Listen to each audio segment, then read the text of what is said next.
قاضی فیصل صاحب کو شاید خوش کرنے کے لیے جنرل فیض حمید کو گرفتار کر لیا گیا ہے۔ ان کو ٹاپ سٹی کیس میں گرفتار کیا گیا ہے۔ ان کے بھائی کو بھی پہلے گرفتار کیا گیا تھا، لیکن قاضی فیصل صاحب کا ہم نے نام کیوں لیا؟ قاضی فیصل صاحب یہ چاہتے تھے کہ جنرل فیض حمید کو تحریک لبیک کے 2017 والے دھرنے میں گرفتار کیا جائے۔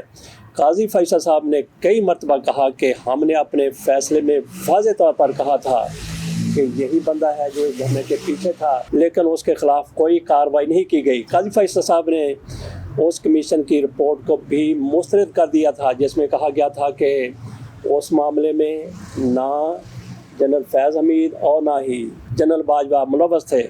تو قاضی فیصل صاحب اس حوالے سے بہت زیادہ غصے میں تھے۔ اور جنرل فیض حمید کون ہے؟ سب کو پتہ کون ہے، لیکن ان کا ایک اور روپ بھی ہے، وہ ہے ان کے ڈبل ایجنٹ ہونے کا۔ جیسا کہا جاتا ہے کہ ایک جاسوس دو پارٹیوں کے لیے، دو گروہوں کے لیے، دو گروپوں کے لیے، دو ملکوں کے لیے جاسوسی کرتا تھا، لیکن یہ پاکستان کی بات ہو رہی ہے۔ ایک طرف تو مسلم لیگ نون والے کہتے ہیں کہ جنرل فیض حمید عمران خان کے ساتھ ملے ہوئے تھے، عمران خان ان کے ساتھ ملے ہوئے تھے اور عمران خان ان کو آرمی چیف بنانا چاہتے تھے۔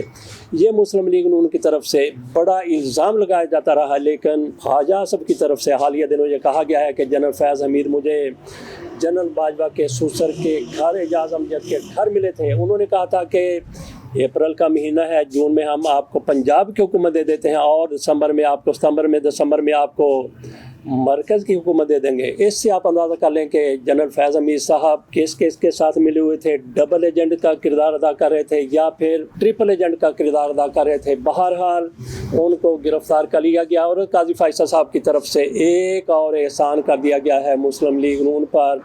تحریک انصاف کی 3 نشستیں مسلم لیگ نون کو دے دی گئی ہیں مرکز کی، اور 1 نشست دے دی گئی ہے پنجاب کی مسلم لیگ نون کو۔ ان پر تحریک انصاف کے 4 پر امیدوار کامیاب ہوئے تھے، لیکن دوبارہ گنتی کے لیے یہ لوگ چلے گئے الیکشن کمیشن نے، جس نے فوری طور پر دوبارہ گنتی کا حکم دے دیا، اور اس کے بعد 4 نشستوں پر ایک ہی طرح کی واردات ہوئی کہ جو مسترد ووٹ تھے، جو پہلے ووٹ تھے جو گنتی میں شمار کیے گئے تھے، اس کے بعد ان میں اضافہ ہو گیا 10,000 کا، 12,000 کا، اور ایک جگہ پہ تو اس سے بھی زیادہ کا، اور وہ جب مسترد ووٹ سارے کے سارے تحریک انصاف کے تھے، 4 نشستیں مسلم لیگ نون کو دے دی گئی الیکشن کمیشن کی طرف سے۔ دوبارہ گنتی میں یہ لوگ ہائی کورٹ میں چلے گئے، ہائی کورٹ کی طرف سے وہ نشستیں دوبارہ سے یہ کہہ کر کے دوبارہ گنتی نہیں ہو سکتی، تحریک انصاف کو دے دی گئی۔ جناب قاضی فیصل صاحب بیٹھے، ان کی طرف سے آج فیصلہ آ گیا۔ اس فیصلے کو کوئی تو تباہ کن فیصلہ کہہ رہا ہے، کوئی کہہ رہا ہے کہ قاضی فیصل صاحب نے حکومت کو مضبوط کرنے کے لیے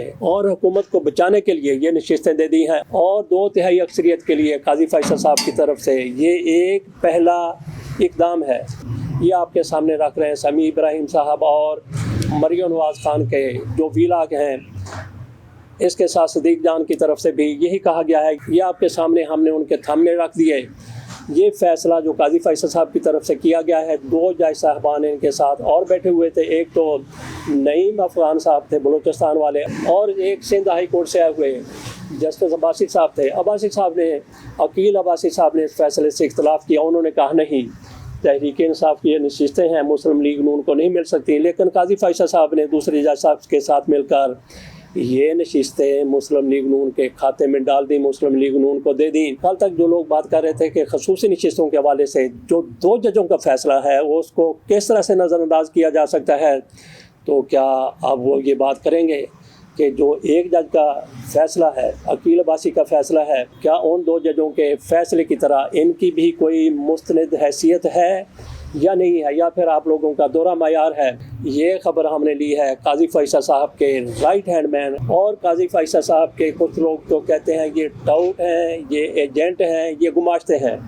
بہرحال ہم قطعی طور پر اس سے اتفاق نہیں کرتے، ان کی اپنی رائے ہو سکتی ہے۔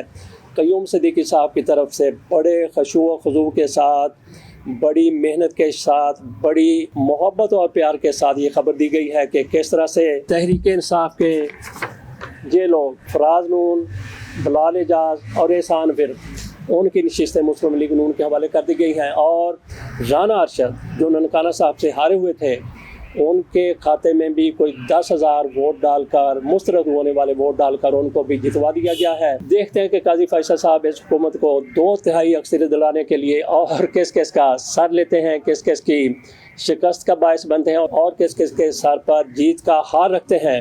اگلی خبر کی طرف چلتے ہیں۔ اداکارہ ریشم کسی دور میں پاکستان کی فلمی صنعت کی صف اول کی اداکارہ ہوا کرتی تھی۔ انہوں نے 2 باتیں کی ہیں۔ ایک تو انہوں نے کہا کہ میرا فلمی کیریئر تباہ کیا ہے سید نور نے، اس کے ساتھ تو ہمارا اتنا تعلق نہیں ہو سکتا، لیکن سیاست کے حوالے سے انہوں نے بات کی۔ ان سے جب احمد بٹ کی طرف سے پوچھا گیا پوڈ کاسٹ میں کہ آپ تو میاں شہباز شریف کو بہت پسند کرتی ہیں، تو اس پر انہوں نے کہا کہ میں عمران خان کو زیادہ پسند کرتی ہوں، بے حد پسند کرتی ہوں۔ مجھے عمران خان کی سیاست سے کوئی غرض نہیں ہے، لیکن بطور انسان مجھے عمران خان بہت زیادہ پسند ہے۔ تو ریشم کی طرف سے سچی بات کی گئی ہے، لیکن کیا انہوں نے یہ سچی بات اور یہ خوبصورت بات، ان کے اپنے دل کی بات جو ان کے دل میں تھی کہ شہباز شریف کے حوالے سے انہوں نے نہیں کہا؟ جبکہ سوال شہباز شریف صاحب کے حوالے سے کیا گیا تھا تو انہوں نے کہا کہ مجھے عمران خان بے حد پسند ہے۔ تو یہ ان کا خوبصورت جواب اور ان کا اچھا جواب اور ان کا یہ جواب کیا انہوں نے برے وقت میں دیا ہے۔ دیکھتے ہیں کہ ان کے ساتھ ویسے تو ایسے جواب دینے والے، ایسی باتیں کرنے والے، ان کا پتہ ہی ہے کہ ان کے ساتھ کیا ہوتا ہے۔ دیکھتے ہیں کہ ریشم کے ساتھ بھی کچھ ایسا ہوتا ہے یا پھر یہ محفوظ رہتی ہیں۔ تو ناظرین، کچھ وہ دور تھا جب ہم کہتے تھے کہ پاکستان میں بنگلہ دیش کا ماڈل آنا چاہیے۔ وہ کون سا ماڈل تھا؟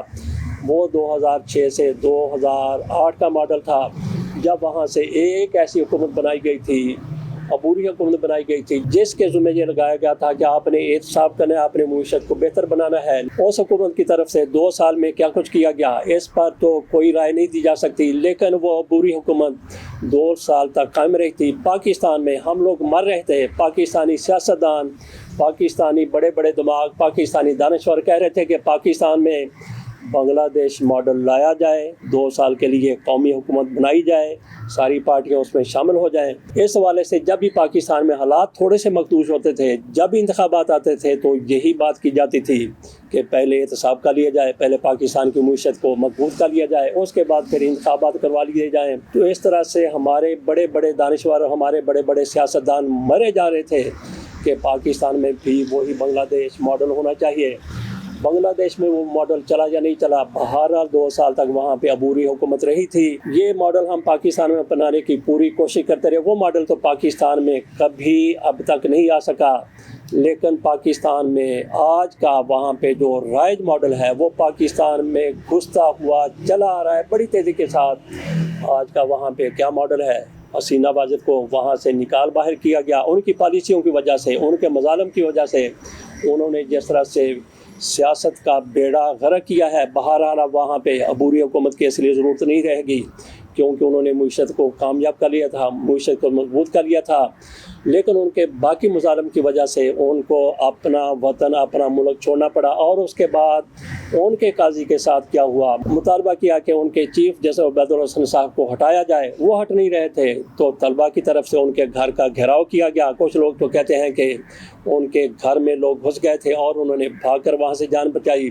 بہرحال طلبہ کی طرف سے، طلبہ بھی بڑے وہاں پہ سرخود ہو چکے ہیں، وہ اپنے آپ سے باہر ہو چکے ہیں، کیونکہ ان کا مطالبہ مان لیا گیا۔ اب وہ چاہتے ہیں کہ ہماری مرضی کے مطابق سارے فیصلے ہوں۔ بہرحال انہوں نے مطالبہ کیا کہ یہ قاضی، ہمارا قاضی، یہ ہمیں بالکل بھی یہ پسند نہیں ہے، قابل قبول نہیں ہے، قابل برداشت نہیں ہے، کیونکہ اس نے جتنے بھی فیصلے دیے کمپرومائز ہو کر فیصلے دیے۔ حسینہ واجد جو کچھ کہتی رہیں یہ کرتے رہے، فیصلے عوامی مفادات کے خلاف، ملک کے خلاف اور حسینہ واجد کے مخالفین کے خلاف آتے رہے، اس لیے ان کو گھر جانا چاہیے۔ اور پھر جناب عبید الحسن صاحب کی طرف سے، بنگلہ دیش کے قاضی کی طرف سے استعفیٰ دے دیا گیا، اور وہاں پہ آپ کو پتہ ہے کہ انٹیلیجنس سربراہ ان کو بھی، ضیاء الحسن، ان کو بھی استعفیٰ دینا پڑا تھا۔ وہ بھی نہ صرف استعفیٰ دے کے چلے گئے بلکہ ان کو گرفتار کر لیا گیا، وہ بنگلہ دیش سے بھاگنے والے تھے۔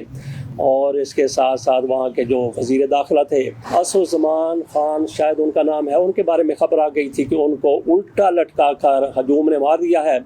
بہرحال یہ سوشل میڈیا پر خبر تھی، لیکن ان کے گھر کا بھی گھیراؤ کیا گیا. ان کو مارا گیا یا نہیں مارا گیا, ان کو بھی ساروں کی طرح وہ بھی گھر چلے گئے, لیکن ان کے گھر کا گھیراؤ کیا گیا. اور اس کے ساتھ ساتھ انٹیلیجنس ہیڈ کا ہم نے بتا دیا کہ ان کے ساتھ کیا ہوا.